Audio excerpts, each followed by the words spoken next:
Ayan. Ma, isang araw dito tayo titira. Oh. Ito yung ano natin. Tataniman natin yan. Yan. Hanggang doon. Hanggang dito.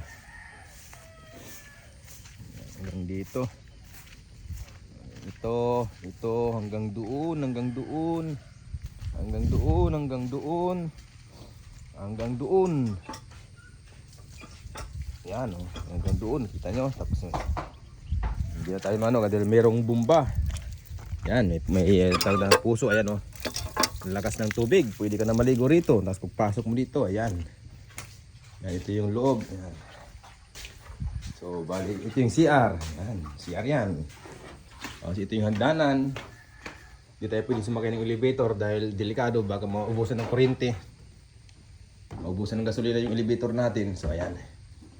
Ito yung kwarto. Ayan. Ito yung pwede rin gawing kwarto to. Pwede ka dito magtambay. Yan.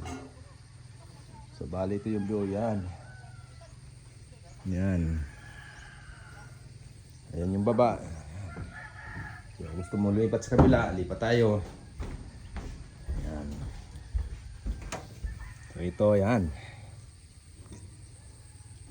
So ayan yung ating tataniman hanggang doon. Yan, may kulungan ng manok, may baboy. Pinagawa ni Tol Rolex. Pero tatambakan natin to sigurado. Yan, para makapagbilad tayo ng palay dito. Yan, kung dito titira. Yan, tambakan natin yan yung siminto. Simintuhin lahat. Para makabilad tayo ng palay. So ayan, may ilaw na. May kuryente. So simple lang ang buhay. Basta lagi mong tandaan. Araw-araw tayo laging cute. Okay na ako dyan. Ayan. Simple lang. Bibigas tayo. Bibili tayo ng ulam. Makakain tayo 3 times a day or 4 times. Very thankful natin yung Papa Jesus. Napaka-blessed na natin everyday. Ayan. Basta wala lang maingay, walang magulo, walang manog. Okay ako dyan. Ayan, napakaganda. Ayan, mga palay na yan. Ayan, okay yan dito. Basta dito lang tayo palagi. Ayan. Yan sa gilid yun, oh. Dito naman tayo sa harap, oh. Ganyanin mo lang yung ano, yung itong kawayan, oh. Ayan, oh. Ito yung baba, ang lawak nito.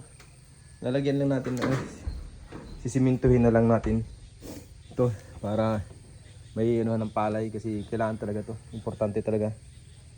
So ayan, so yun lang. Thank you, love you.